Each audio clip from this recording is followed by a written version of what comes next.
right. Good afternoon, everyone. Good to see everyone here. Um, so this was, I think, a topic that was requested, and so this is not going to be research heavy, and I don't have a bunch of references. This is a little bit more about how do we take care of ourselves. And a lot of times we are told how to take care of ourselves in ways that don't always feel super helpful. So I want to acknowledge that, take a bubble bath. Taking a bubble bath is great, but it doesn't necessarily solve some of the systemic stressors that we experience in our various settings. And those can come from a variety of places, which we'll talk about. So I am social work faculty here in the Department of Behavioral Medicine and Psychiatry, and I also work with individuals and groups and families affected by substance use disorders and other mental health disorders. And so I'm happy to be here with you guys. And I'm going to ask for you guys to share some of your own wellness strategies. So just if I'm going to share several that target the source of the stress versus just like dealing with the stress in the moment. Not that dealing with the stress in the moment isn't useful also, but if we don't kind of address the source of it, it's likely to continue or our interpretation of the impact on our lives. So can you see am I sharing my screen? No. Okay. I gotta do that. All right. Is that better? Thank you. So this is actually an adaptation. If anyone was at the Appalachian Addictions Conference last year and met Randy Hoff, she gave one of the best wellness presentations I have seen in a long time. And so just wanted to acknowledge that I have taken some of her content here and also added my own because she did it in such a way that felt different than other kinds of things that I've been to. So everybody knows the stress response. We all have the stress response. It's a physiological and psychological experience. And if people have previous trauma, it is intensified. It is harder to manage.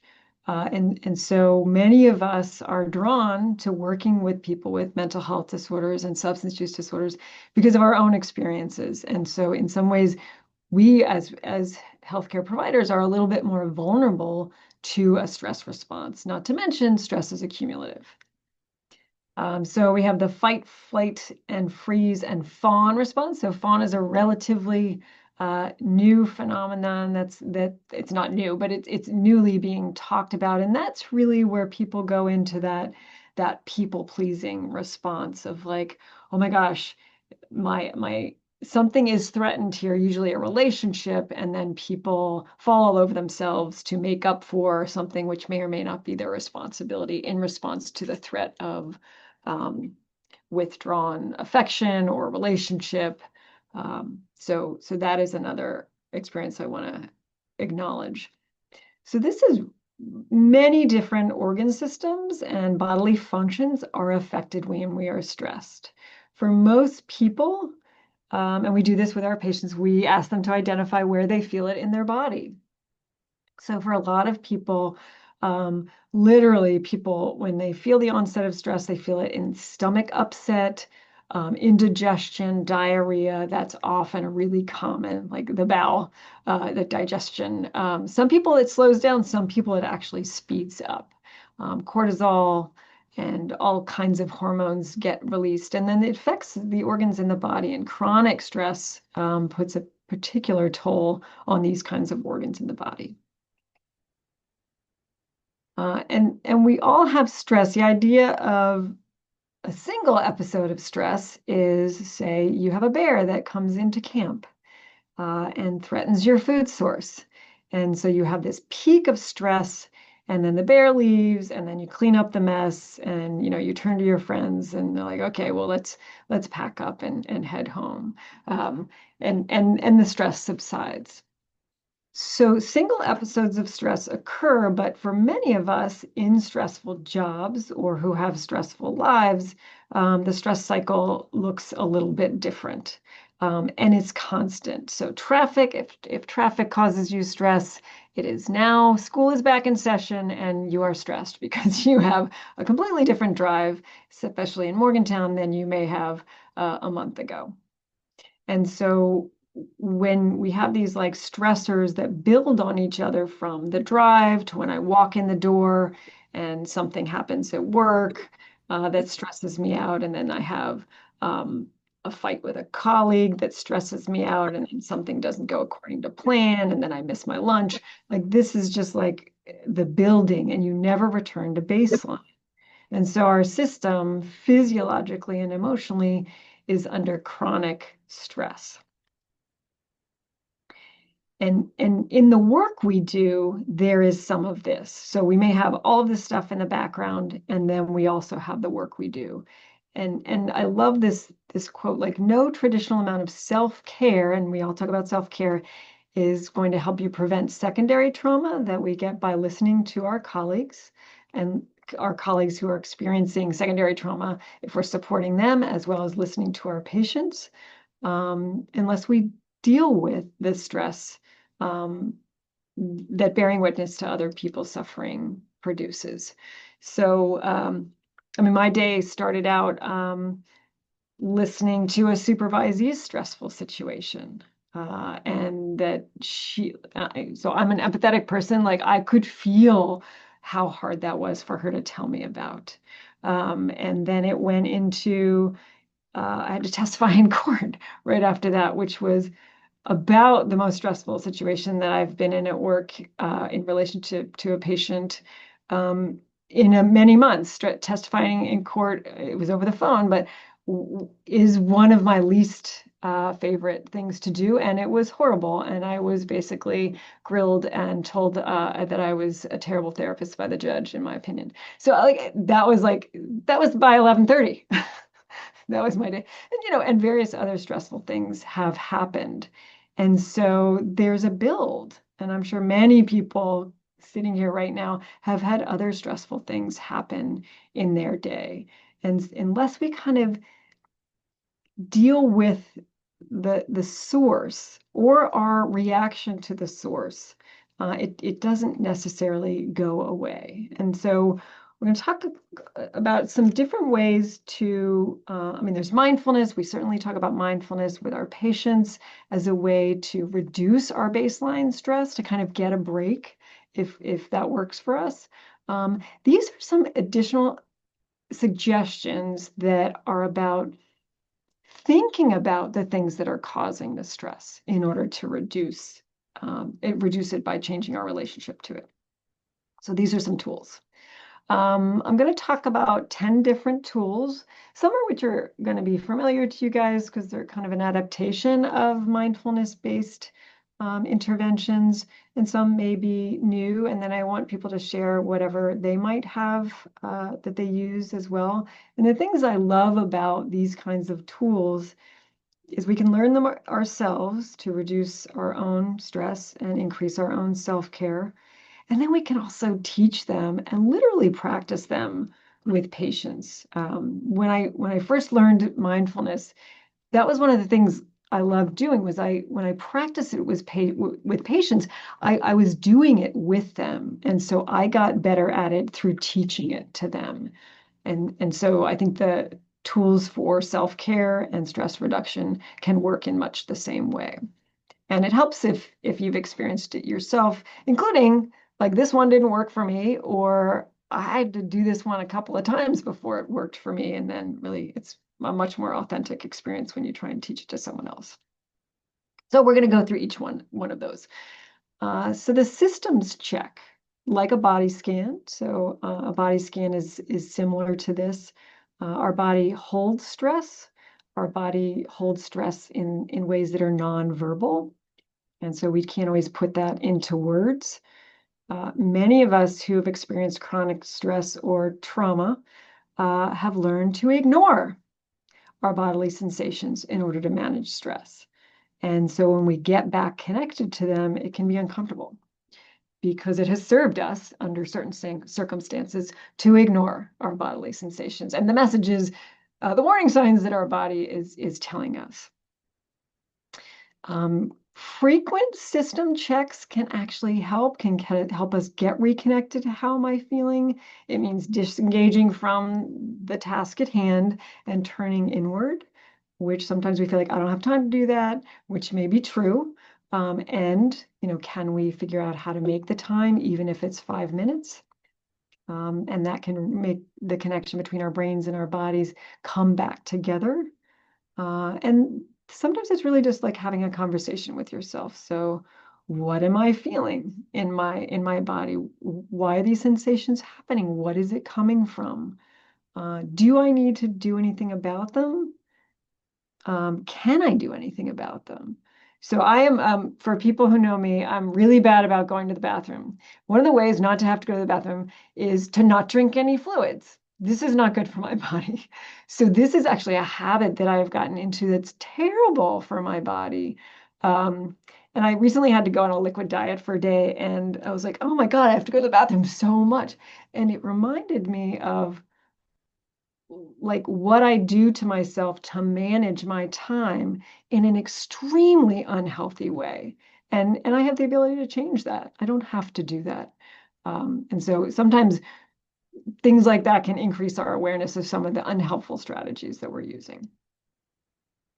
Cyclic sighing, this can feel really silly, but I love it. So it's another form of, it's a breathing technique. Some of us hold our breath when we're stressed and we don't even know it.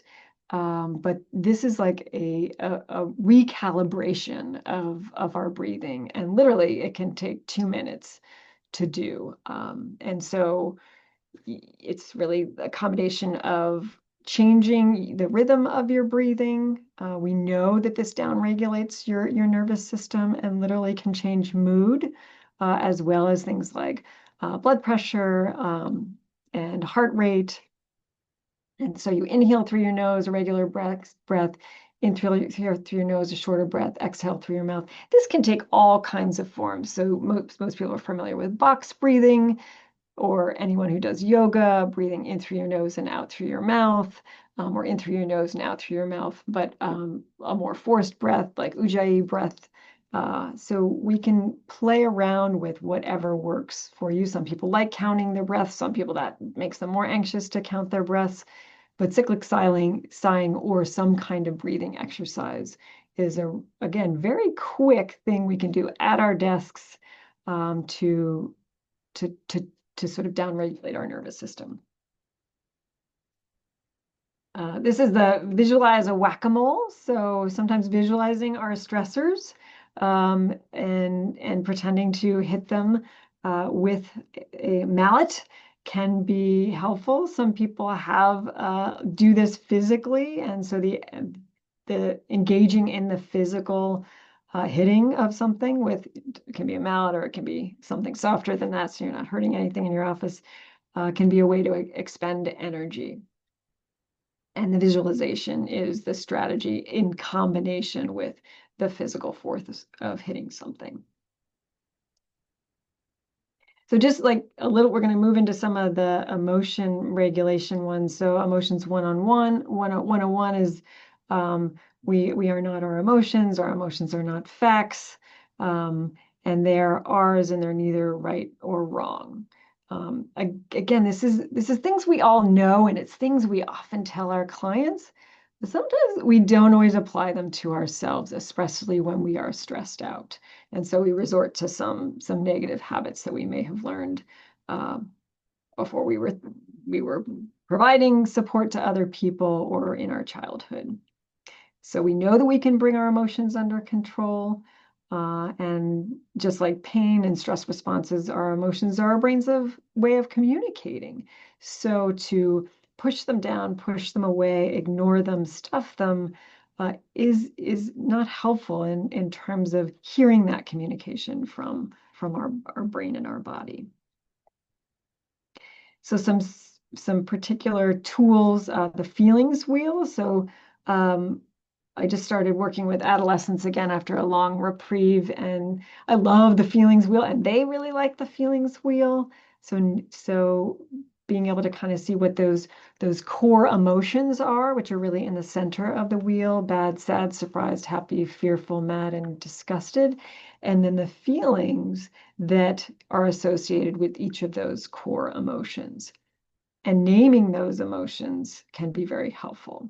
But simply understanding like the relationship between, some people don't understand the difference between emotions and feelings, and explaining that there is a little bit of a difference. Sometimes people identify like, I can't control my emotions, they just come. But the feeling is often associated with a judgment about having the emotion, and that's the part that we have more control over.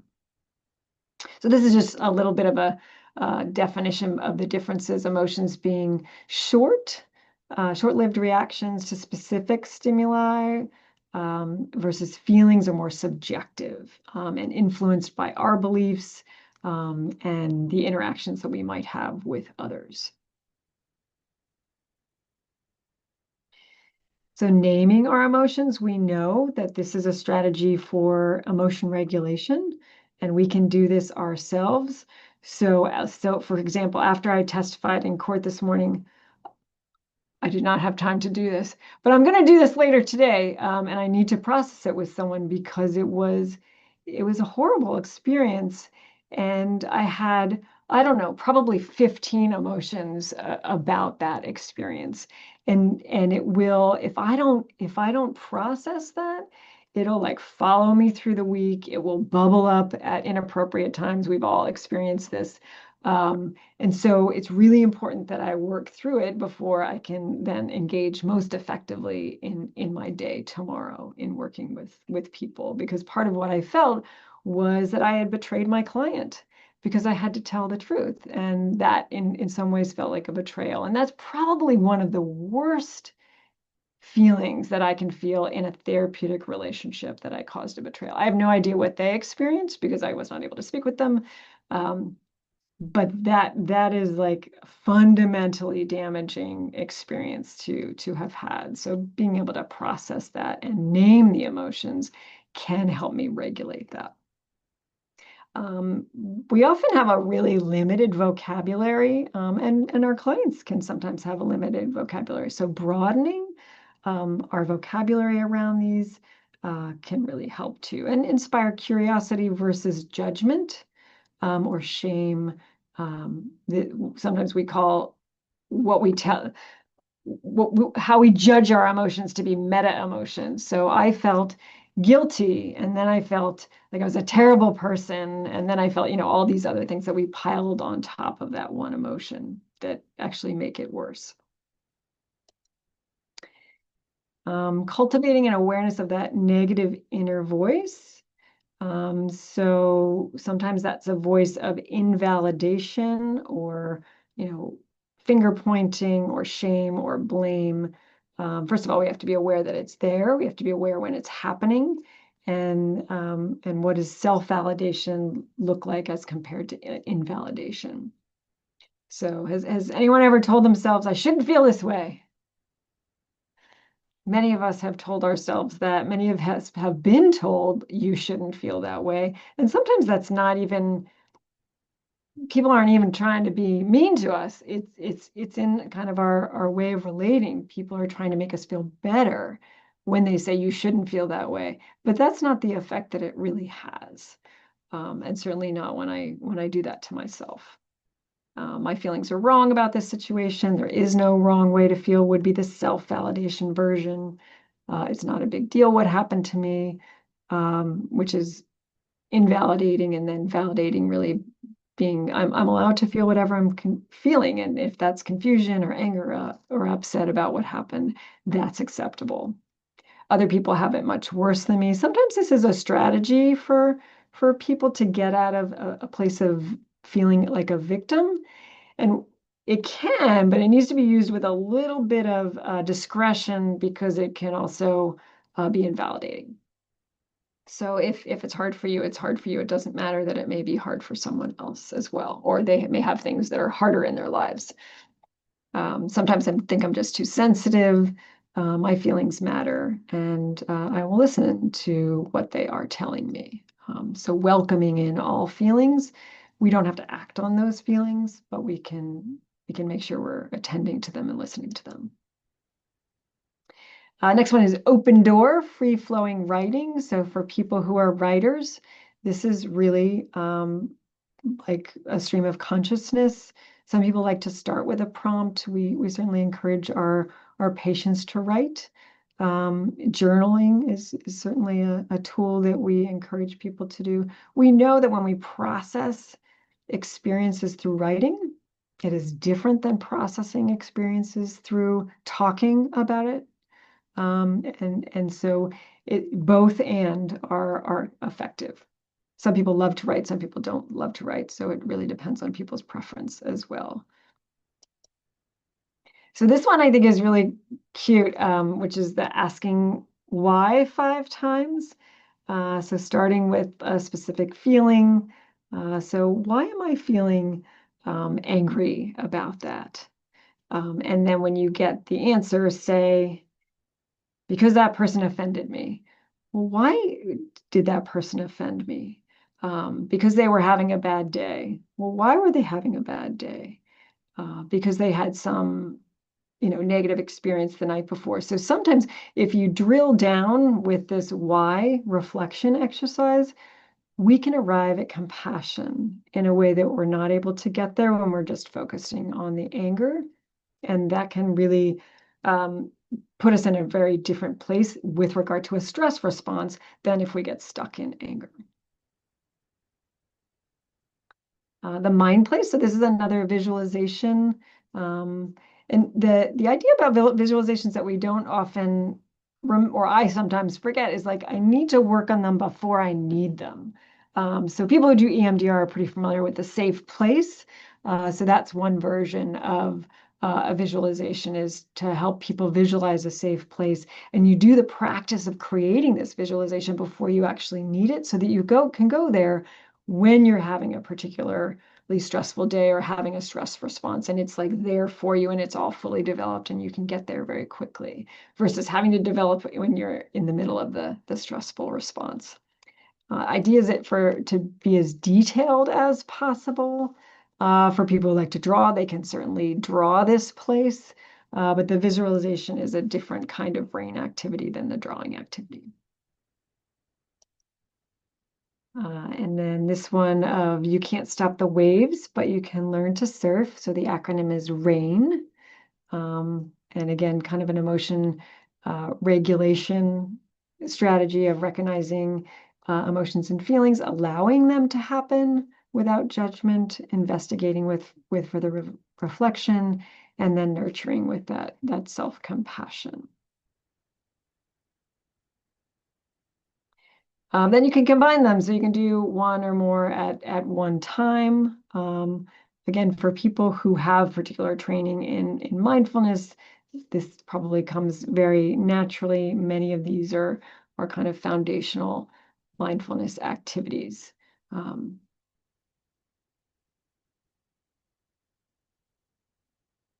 The other thing I want to drive home is the utilization of the support around us. I often share with people that I never stopped coming in person during COVID. I came into the building. I mean, I think there was like a 2-week period where we weren't allowed, but I need to have other people around me in order to have a touch point. It helps me with my daily stress, whether it's work stress or even, people I might talk to about personal things. And so having support, it doesn't have to be your supervisor if you don't get along with your supervisor, but it can be your supervisor, because it can really be multiple people.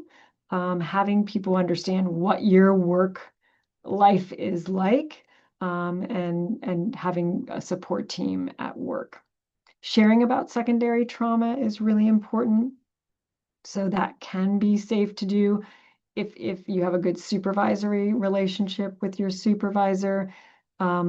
If you do not have formal supervision in your work, developing something like that for yourself can be really important because we work with people typically who have been very traumatized and especially in active substance use, continue to traumatize themselves, is what it can look like as the providers who are working with them. They continue to hurt themselves with their active substance use. And that, just like for family members, for providers, can be very painful to watch.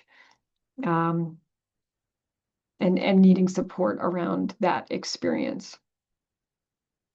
Sharing with others what they do to promote self-care, and doing that together outside of work or at work. So sometimes we go for walks at work, and so we'll text each other and be like, are you up for a walk right now?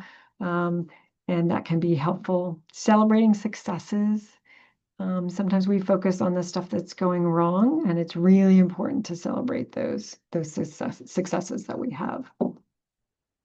So it's interesting as therapists, sometimes we get into emotional rescue versus just creating space for another person. So this is something we can do for each other, is create that emotional space without rescue, using validation and asking for it, taking a moment of silence and leaving space for reflection. I have to like get up out of my chair because otherwise I could sit here literally, if I didn't have to go to the bathroom, I could sit here for 8 hours and like not get up out of my chair. And during COVID, I actually had to go see a chiropractor, and he was like, "How much sitting do you do?" I'm like, a lot, especially now that I have everything on video. And he was like, you have to get up out of your chair every 45 minutes. I was like, how about every 55 minutes? I could probably manage every 55 minutes. And if I don't remind myself to do it, I will not do it. And I will physically ignore symptoms until I stand up and I'm like, oh, I really don't feel well.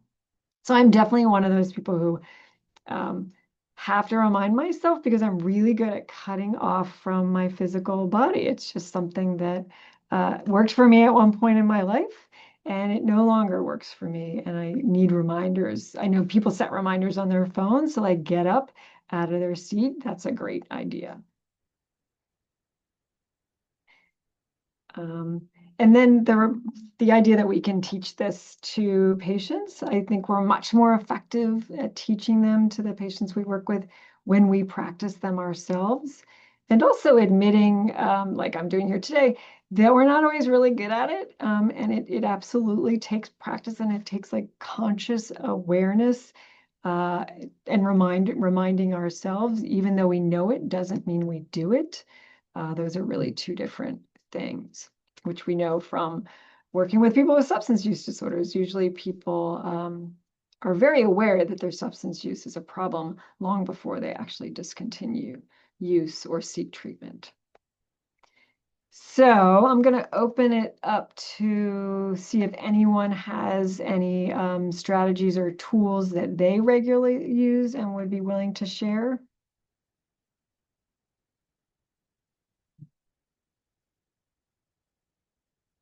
I know you guys all have them to survive.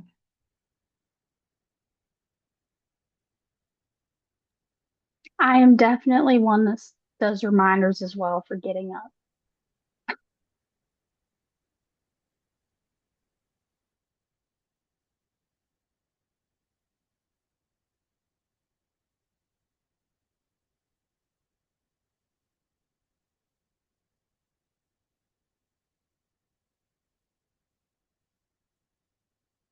Any other tools that people use to take care of themselves?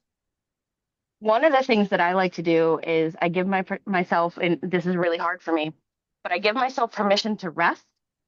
Like even something as simple as taking a nap.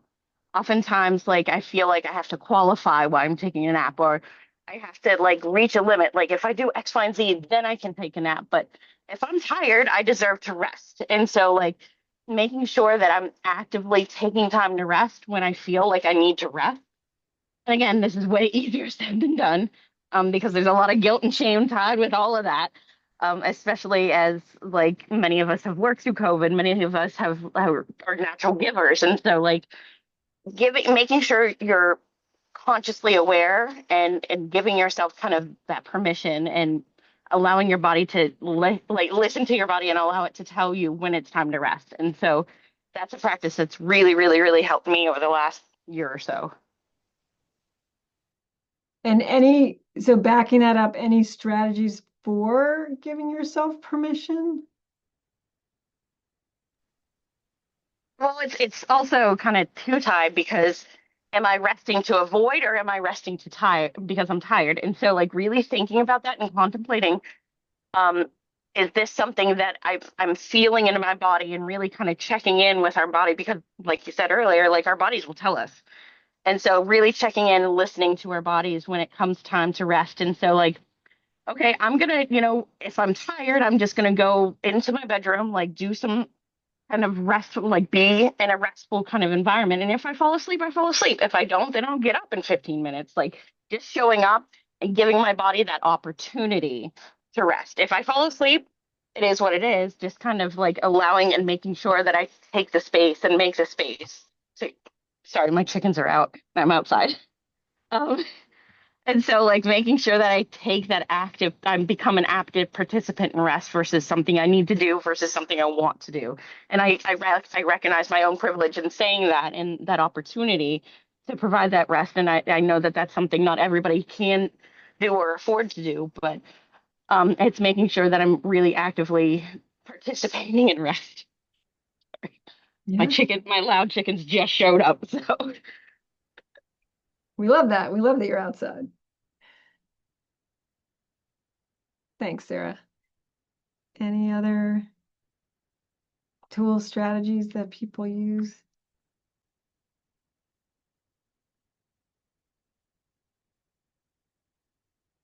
I guess I would share that mine is just spending time outdoors, even if I don't feel the energy. Like I'll make myself go for a walk, and then when I'm off work, I like to go hiking or paddleboarding. And when you're in those environments, it's very easy to just kind of tune out the rest of the world and just focus on my big thing this summer was like wildflowers and mushrooms. And just looking really closely at those things in nature, and everything else kind of fades away and you can focus on the natural beauty and forget all the stress.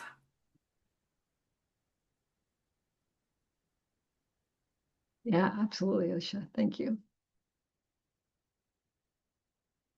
Yeah, I think some of the strategies, they fall into different categories. One is like the focus on the present moment, which is a wonderful practice and absolutely kind of gives our nervous system a break, as well as like resting, like restorative, anything restorative. Um, and then the strategies that are about processing. So I think the both end are important because it is both end is the need. Like we work with clients that have been through a lot. We work with situations where we see tremendous pain and suffering, either relayed in words by people or, for people who work in the field, you go out and see situations in people's homes and in people's lives. And anything that involves me seeing something directly, I'm an incredibly visual person. Those are things I can't get out of my head without doing some work to get them out of my head, or at least have a different experience of them as opposed to just horrifying or very, very sad. And so I think that the both end are really important, the processing ones and then like the downregulation of the nervous system ones.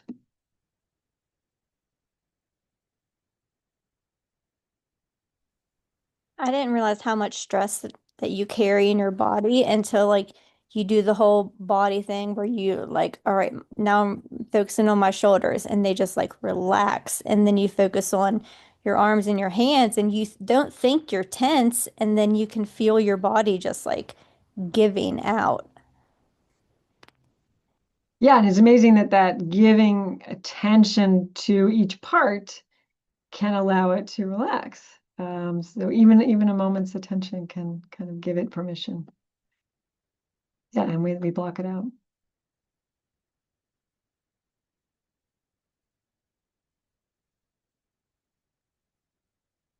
All right, I'm going to call on Derek because I also want to know if you guys have moved yet. But Derek, are you there? Hello. So any thoughts about wellness, self-care, tools to manage work or other stress? Really comes down to more of like a personalized thing. So it's like you got to work out those plans with somebody or with yourself. Uh, I know one thing I've kind of like tried to do a lot is like build plans with people, and, like offer up ideas, but you really got to like do some exploration to find out what is that thing to help somebody reset. Because it's more than just do a thing that I feel good and I'm like cool. Like I don't know. Some people like to run. I'd say that's weird.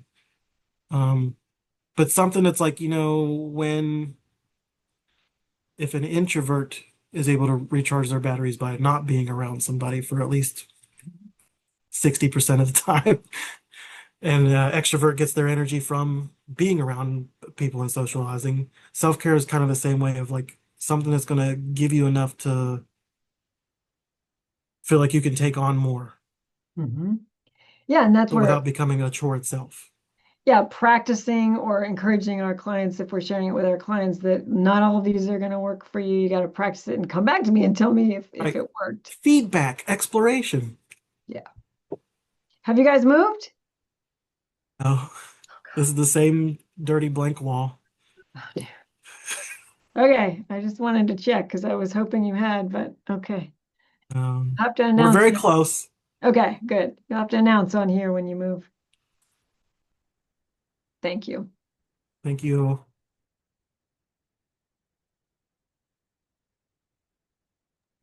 I'm going to go ahead and stop the recording.